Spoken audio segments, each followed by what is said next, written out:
Module 30, Key Concepts of Statistics and Statistical Pitfalls to Avoid. Section number 2, Statistical Pitfalls to Avoid. Statistics and probabilities are seemingly intuitive, but in reality, these are not intuitive. One example is Monty Hall problem. We will see that Monty Hall problem shortly. Statistics and probability are much abused in political and advertisement propaganda. One simple example would be Schlitz beer advertisement. Again, that we will see that. First is the Monty Hall problem. What is that? It's a very classic example of how intuition actually disarray us all, because what we actually intuitively the things that we will consider, we might imagine, is not really what is really happening. In this case, this is a TV show, the Monty Hall TV show, where the host, the Monty, will come and will ask you to choose 3 doors. Out of the 3 doors, just choose 1 door. So what is actually happening is that behind one of these doors, there is a car. So if you choose that door, you will get that car. While the 2 other doors, you will get only a goat, which nobody likes it. So everybody want to get the car. So it's very interesting that if you choose one of this door, for example, you choose the first door number 1, thinking that there is a car behind it, Monty will come and he will open one of the other 2 doors, and always revealing a goat. Then the Monty will ask you, would you like to change your first choice? You can change also if you like. So now what is the question? Should he change, or should he or she do not change? The participant, does the change makes any sense? Because if the chosen the door behind is basically a car, then you will be losing that car. And if you change, does it make any sense to you? What do you think about it? So intuitively, everybody will say that probably it's all same. If I change it, then come on, it's all same probability. Or maybe changing itself is quite bad also, because Monty is trying to convince you that if the car is behind the same same door, that you are going to win, about to win, then Monty is convincing you to change the door so that you will be losing it, right? So, but that is not the case. So you can do this work through the classical probability diagram, which I already told you about. So basically, if you do this one, the car, there is basically the chance is 1/3. The first option for there are 3 doors, so each of these doors, so 1/3, 1/3, 1/3 is the probabilities for to find the positions in each of these doors. So if the car is in the behind door number 1, and then Monty is asking you to open one of these doors, so Monty is opening and then is asking you to choose the door. So the probability is 0.5 each. So the first step is 0.5, 0.5. So the next, the second path, the probability is basically 1. Because if the car is behind that door, then you are going to get that car. So probability is 1 for the third as well. So basically what is here happening here is that there is basically 1/3 probability that by switching you will get it. Without switching, the winning probability is 1 divided by 3. But if you switch, the probability is that 2 divided by 3 is the probability. So very high probability that you switch.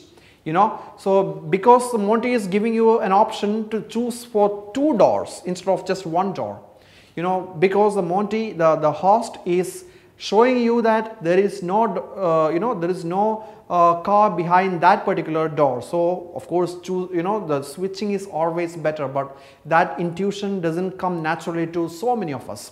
How about Monty ask you to choose between 1 door and the other 2? Virtually it's the same thing. If you shift, there are 2 you are getting and just 1, if you do not switch, then you will be stuck up with the same probability. Initial probability of winning is just 1 divided by 3 is the probability. So if you are giving 2 doors to choose from after, because there is a filtering happening, once the Monty is showing you there is no car behind one of this door, then definitely it's just like giving you a choice between 2 doors and 1 door. Now instead of just 3 doors, what if there are 100 doors and you pick only one? Monty reveals gotten 98 other doors. So should you switch? Definitely, definitely, because that's basically you're giving a choice between $99 and $1, you know. So what is the probability of winning if you switch? The winning probability is 99% is the winning, very high chance that you will be winning that. And if you do not switch, the probability is merely 1%, that is 0.01. So very high chance that you will not win the game. So your gut instinct on the probability on sometimes steer you astray. So that is why its statistics is not intuitive for many things, many people. So two choices are 50-50 when you know nothing about them, right? So that is exactly what happens. Monty helps us filtering the bad choices on the other side. So that is what the Monty does, opening and showing that there is no card. So switching is always better. In general, more information means that you re-evaluate your choices. So that is exactly the Bayesian perspective on the probability. So the Monty, Monty Hall problem is an example of Bayesian perspective. So that doesn't come naturally to most of us. So that is why we still do not believe that this is what is happening. Probably you also don't get it this point. You are not even convinced my argument. So you can play this game. There are so many online game options are available for doing this Monty Hall problem. I have linked up some of these in the web links link.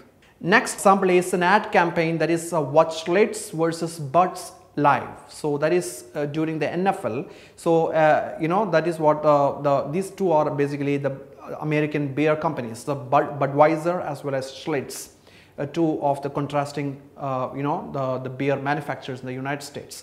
So this one is that basically it's something like a reality show or an ad, something like a reality show like ad. Okay, so there are 100 Budweiser loyalists. So the referee, he was actually a retired NFL referee. He comes in the uniform and asks the Bud loyalist to blindly drink a sample of beer and see that is it really good or not.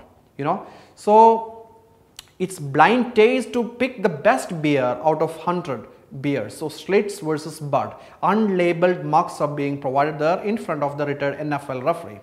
So each trial exactly has two outcomes. So just like the coin toss, like the beer or dislike the beer. So and these are independent. So there is no doesn't actually alter the probability of the second event, and the probability of the success is same for each trial. So it's binomial experiment, and it's just a Bernoulli trial. So each person is given two mug, 100 persons each, total 100 persons are there. Each person will just taste the two mug and say which is better, is it Bud or the Schlitz. So you can really calculate the probability, using the binomial equation or the calculator, which I already linked up when I was talking about the binomial probability, this one, frequency histograms, right? Distribution, the Bernoulli distribution. So probability for at least 50% picking Schlitz is 0.54, which is quite high. At least 50% picking. So if you drop a little bit further, at least 45% picking is 0.86, very high probability that at least 45% of the participants will pick the Schlitz beer. And for at least 40%, the worst case scenario is the 40% only picks the Schlitz, that is like 98%. So even if the persons pick only 40%, still very high probability. So that is a worst case scenario. So then finally they picked up and they says that the ad tagline is that half of all Bud drinkers like Schlitz better. See that it's very cleverly designed reality ad campaign by the Schlitz beer people with a solid grasp of the statistics. So as you can see, this is the calculator. You can calculate using the same calculator for this probability of picking at least 40% of Schlitz. What is the probability coming, or 45 or 50. So this is just a simple calculation with the binomial probability calculators. One thing that many people do not understand is that the clusters are very common, and it happens all the time. So because we have an inherent tendency to detect the clusters rather than the randomness. So there is 1 in 100 probability of finding as many cancer cases as in Bathinda district elsewhere in the country. So what does that mean? 1 in 100% probability, so which is quite low. But again, the clusters are there, right? Then that is why the people simply round these clusters and say that this is a cancer belt zone, and there are many cancer belt zones because we have thousands of districts all around India. For example, in Gujarat as well, there are so many places where these clusters people tend to highlight. For example, in Kerala as well, the South Kerala, and they says that this area is highly prone for the cancer, but these are all spurious non-evidence based claims. The cancer belt or cluster, cancer cluster, because we are simply putting the clusters around. So this is nothing but Texas sharpshooter fallacy. I have explained this in the first module. So it's very simple that in a barn you simply shoot, using a revolver, you simply shoot on the bar. So then you will see that lots of holes, and after the holes are known, you are drawing a bull, so that you are saying that you are altering your hypothesis that you are actually shooting on the bull's eye, so that is a kind of a harking, hypothesizing after the results are known. Exactly. So that is a Texas sharpshooter fallacy here also in play in the clusters happen. But there are thousands of districts in India. Bathinda could be just one in those tens of districts. So that is the case that people don't understand it. Chance of winning a particular lottery is 1 in 50 crores. Wow, it's much lesser. Will you be surprised that if someone wins?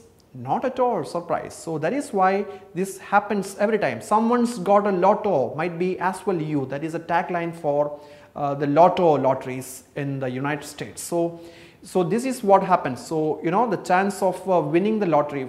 One of my interesting experiment that I do in my statistic class is that I will ask every student to toss the coin. So nearly half of them will get tail, half of them will get head. So if the class is really big, like 100 students are there, 50 will get tail, 50 will get head. So I will ask people who got head to stand while tail to sit down, and they are no more participating in the game. Now out of this 50, they will again toss, and if they are getting head, they will have to stand. If they are getting tail, they will have to sit. Second, then third, fourth, fifth, sixth, seventh. So sometime the last time when I did this game, a girl stood first prize. So she got 7 times in a row the head. Wow, what is the probability to get like that? 7 times head in a row. Then I asked her, what did you eat the last night? So how long did you practice getting this head in the coin toss? Then she started laughing. Everybody started laughing. So because these are the fallacies that we usually associate with because of the incorrect understanding of what the probability is.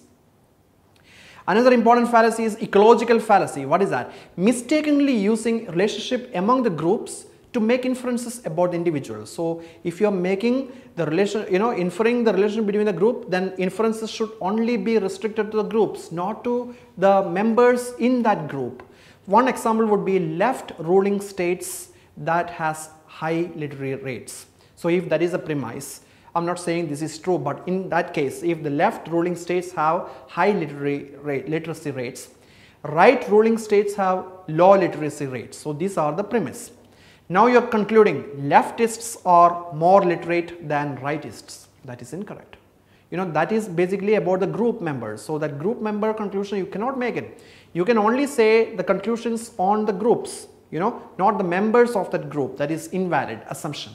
So relationships among the groups are valid only for the groups, not for the individuals of the group. If you make that kind of inferences, that is called ecological fallacy. Another important fallacy is called Simpsons paradox. Mistakenly using pooled data to conclude the group significance. So the pooled data should not be used. If you are concluding on the group significance, only group data should be used. One simple example is the efficacy of an anti-cancer drug candidate is tested against all types of cancer. That is a pooled data. Results for sure would be misleading, and conclusions mostly will be false negative. If a company is making a breast cancer drug, the same drug you are testing for entire kinds of cancer, then that might not work in all the different kinds of cancer. And then if you look at the efficacy of the drug, will be very, very low. But that is because of the false negative, because we use the pooled data in place of the individual, the group data. So there is several types of cancers, and usually the drugs are effective only against certain cancer types. So that should not be used. Another important the pitfall is that comparing statistically significant results and not significant results. So these two should not be compared at all. Some results are significant, some results are not significant. So these two things comparing and saying that it is significant, that makes no sense. One simple example is that let's say that we compare the average marks of the girls versus boys in statistics for one batch and found the differences are statistically significant, you know. And we also did the same test in the second batch and we found that they are not significant. Now you are concluding that difference between these two batches are statistically significant because, you know, these are differing is fallacious. Difference between significant and not significant itself is not statistically significant. So this is one of the common error that many scientists make in the report. So that is incorrect presumption. Another important thing is that we fail to understand is the probability is the events are basically dependent events or independent event while calculating the probability. So can you guess chance of rain yesterday and today, are these dependent or independent event? So you might say that, well, yesterday and today the things are different, so these are independent event, but actually it is dependent because whatever caused the rain yesterday, the cloud formation for example or local climatic conditions might influence today as well the rain, you know. So it is purely independent, but it's actually dependent. Probability of falling both the jet engines of the aircraft. Well, we have most of the you know, aircrafts have got two engines. What is the probability of falling both failing both the aircraft engines?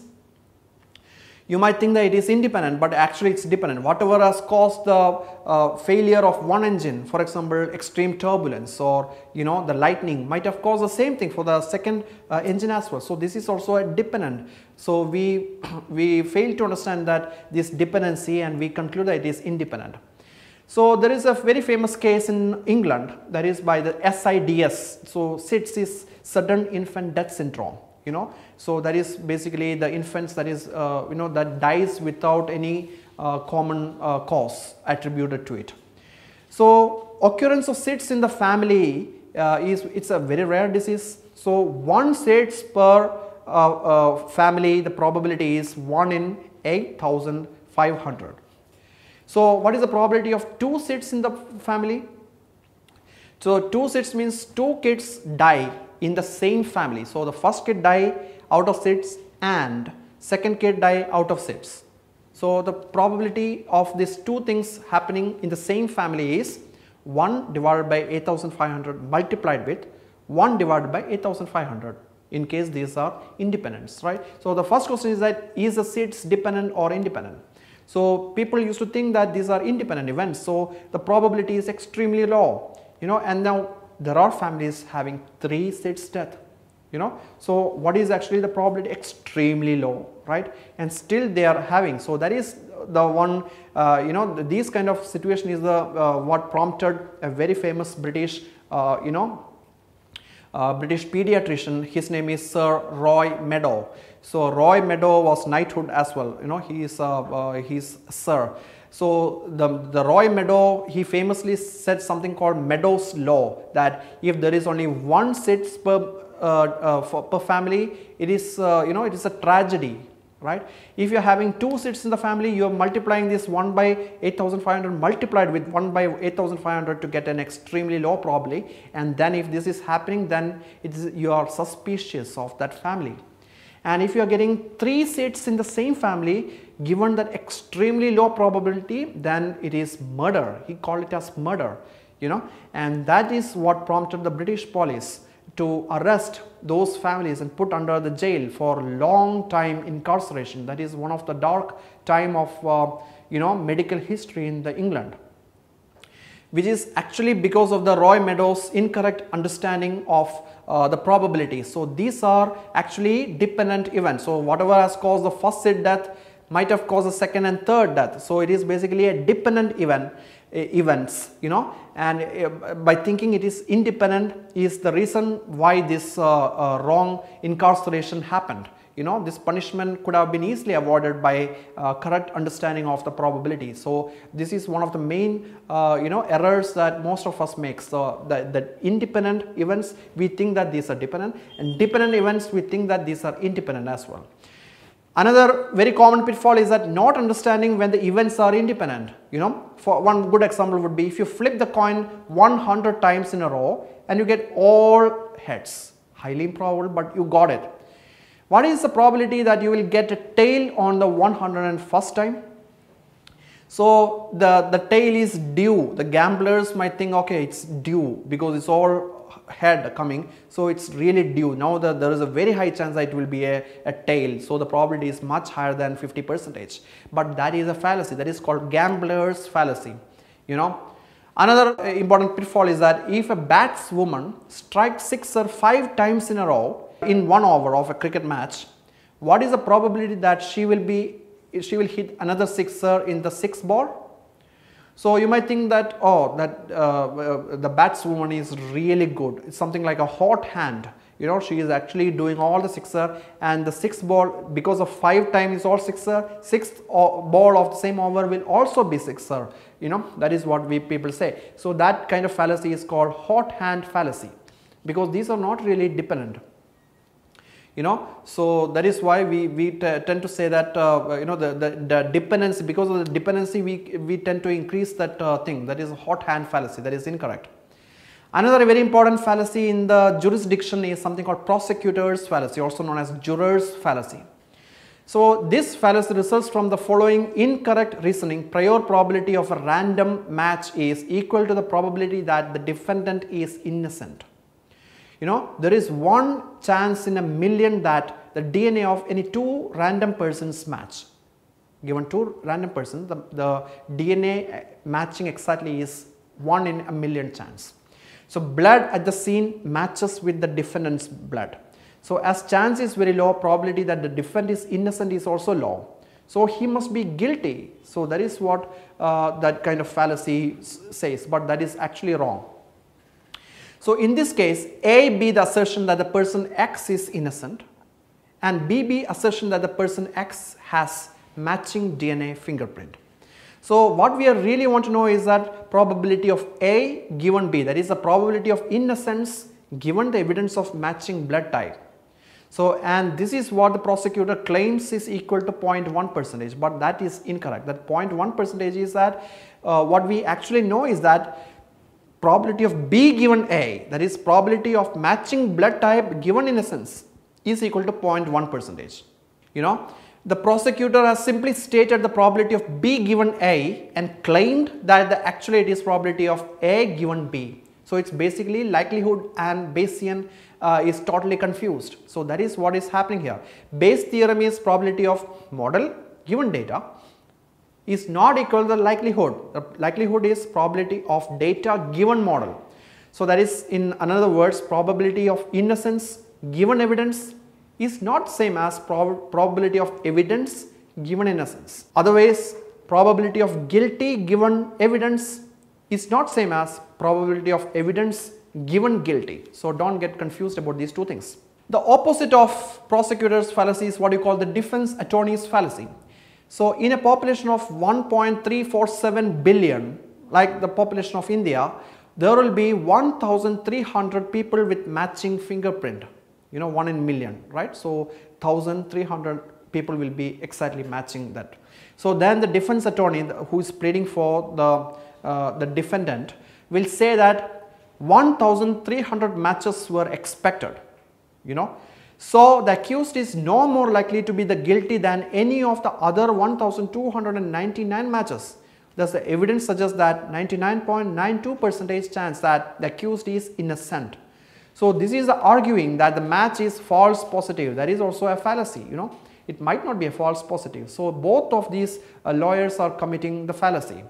Another interesting fallacy which is quite similar to the prosecutor's fallacy is something called molecular systematics fallacy. Well, that is not there, but because I work on molecular systematics, I know about this fallacy, which is very common across the barcoding papers.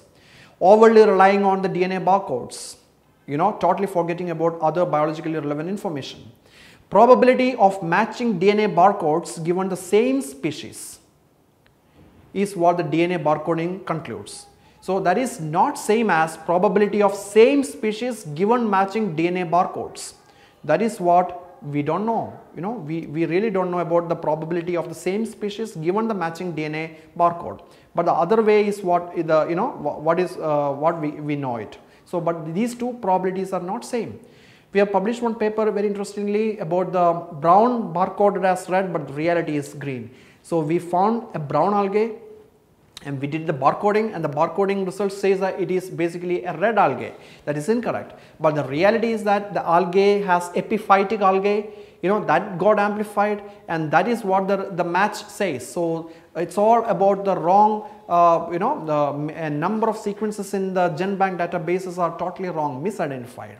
So if you really want to make inferences about those sequences, homology search, you have to look at the blast E values.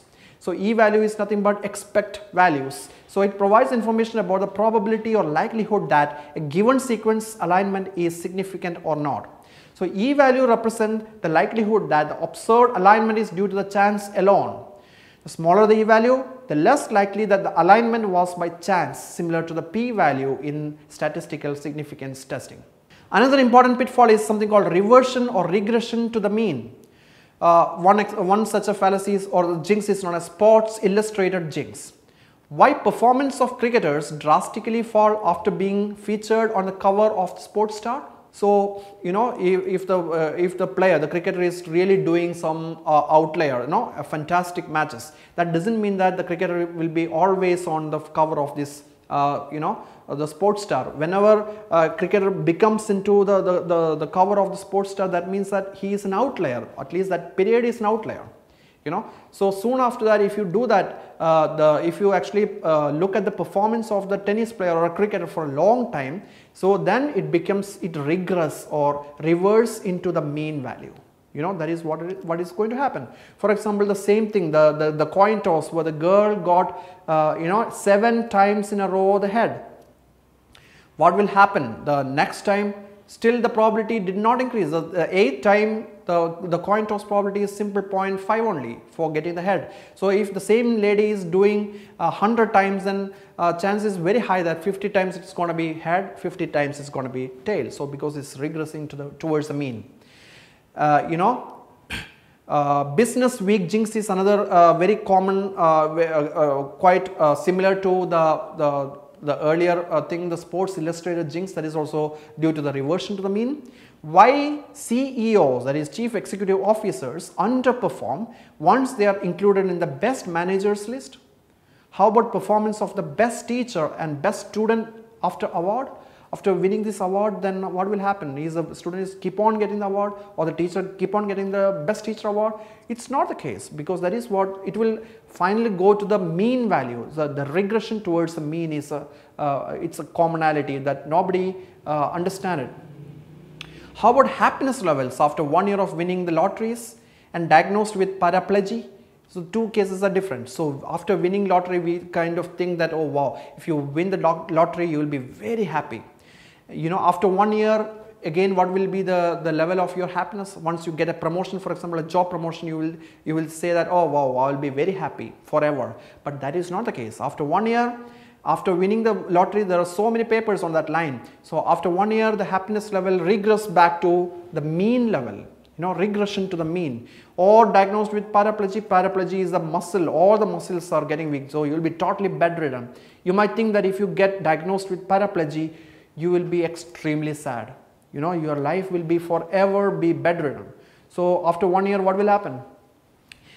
Again, the happiness level goes back to the normal line in the case of paraplegia. While in the case of lottery, from the top it actually falls into to regress into the mean level.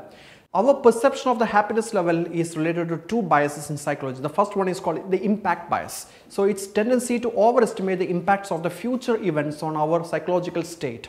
For example, the happiness level. You might think that getting the paraplegia will it will forever, the happiness level will be very, very low, or winning the lottery will make your happiness level always high. So that is incorrect. Another good example is a divorce. you know. So a statement like, it won't be the same life but divorced, it will be a different life. So after getting divorced, it's going to be very different life, and you will be more sad and depressed, that kind of thing. It's all about the impact bias. But studies have seen that after people get divorced, they are actually much better psychologically. It's not that they are really underperforming. They are just fine after any kind of the bad episodes that happens to your life too. So another very important factor contributing into the happiness level, the same discussion continues, is something called hedonistic treadmill. So the happiness level, the mean happiness level is basically goes to the mean level, whatever the things are happening. For example, good things can happen, while sometimes the bad things can happen. So after many times, it will, after long time, it will basically regress towards the mean. So that is what you call the hedonistic treadmill. So if you think that purchasing the stuff will make you happy, but that is not the case. There is something called paradox of choice as well. So many consumer goods actually doesn't make people happy. So these important psychological biases be aware of. So because all these things actually make the way that we think, that is very important. So statistical or rational discrimination is another very important issue about the statistics that you should be aware of. Is it okay to discriminate if the statistics say so? For example, is gender-based premiums. Women pay more premium than men for annuities. What is the reason? Women usually live longer. Their life expectancy is much higher. So does that mean that they have to pay more annuities? So that is incorrect. That kind of discrimination is wrong. But that is what the statistics say. That is good for the companies.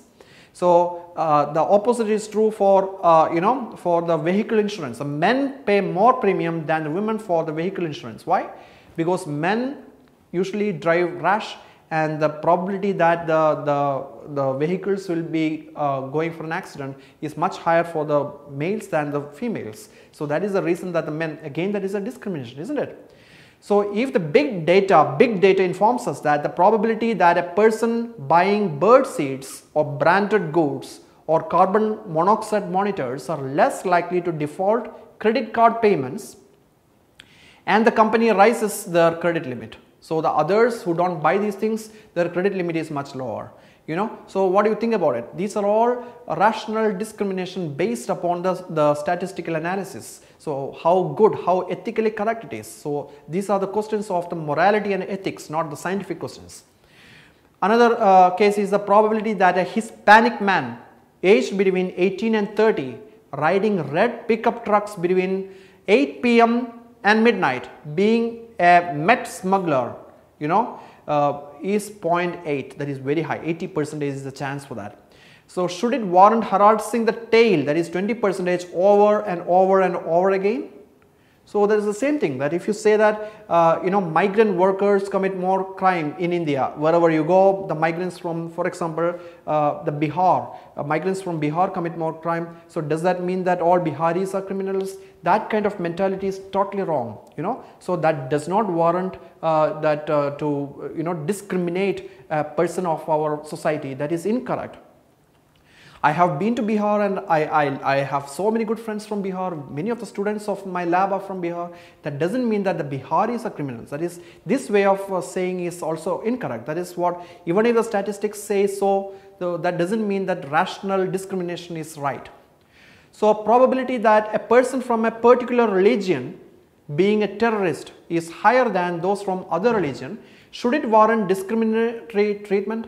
For example, migration or giving the visas or discrimination, is it possible? So all these questions are concerned with ethics and morality, and these are very relevant questions of today's life. So don't overly treat the statistics. So sometimes the statistics is, informs us for good decisions, while the same statistics can also influence us to make discriminatory decisions. So be wary of that. So finally, before going, I suggest you 3 very good books that have immensely influenced me to shape my own vision about the life. The first one is Antifragile. It has got a very interesting, lots of statistical lessons that I learned from this book. Antifragile is it's a fantastic book about non-linear thinking. The second one is Naked Statistics. So this book is also a perfect book if you really want to explore about the statistics in common man's language, and many of the examples of this book I have used in this course as well, and thanks for the authors of this book. The third one is that the Bad Science. This book is a very good, excellent book if you really want to distinguish what is good science and what is bad science, and how statistics will help you, like p-hacking will help those people with ulterior motives, to make to fabricate their data, to these are basically the bad science. So that book is highly recommended for you. So all these books are available in the Amazon. I also suggest you to buy the Prism 8. It's a fantastic software. I've been using Prism 8 for a long time. The Prism software, the GraphPad Prism software, for a long time, almost a decade. And this software is a fantastic if you really want to do biological biological data. If you would like to do the biostatistics, the statistical test that I have explained throughout my course. It's a very good one. And of course Excel, if you are comfortable with Excel, but the issue is that a lot of tests the Excel cannot do. And of course Excel is also expensive. It is not a free software. GraphPad Prism 8 is also not a free software. Anyway, you are paying for it, so why don't you get a good software? So this is what I suggest you to buy for the Prism 8. And also I suggest you to buy the very good book, The Intuitive Statistics by Harvey Matursky, my friend. So his the latest edition book is also available through Amazon, that you can buy, or you can get the book from your local library. And this is a very good book, and the book has immensely helped me throughout my this MOOC course. So another site which I would like to suggest you is that the cross-validated, the Stat Exchange. The site have already been hyperlinked onto my PPT as well as in the further links. And this site will, whatever the questions that you have about the statistics, or what test, if you're confused about it, even after taking this course, I'm sure you will have lots of confusion. You have lots of things about your data in your mind. I suggest you to put your question into this wonderful forum. Statisticians are there to help you. I also put many of my questions which I don't understand. I put it there to get it clarified. So this Stat Exchange site is a wonderful site. I suggest everyone to give it a try. And also remember to turn in the course feedback, because that is a compulsory. Okay, so unless you turn in the course feedback, you will not be getting the course completion certificate. So the course feedback link is also available in the course, in this week's contents. So it's compulsory that all participants should submit the feedback. That's very, very important. So finally, thank you so much for taking this wonderful course. I hope that you really liked my course, and some of the ideas that you learned in this course will help you while analyzing your own data as well as while reading someone else's paper. Nandri or Dhanyavad, thank you, arigato gozaimasu. Nandri, Villain Dang, thank you so much for all this, for your attention as well as taking this course. So you are welcome to contact me anytime and expect more MOOC from me in the future. Thank you so much.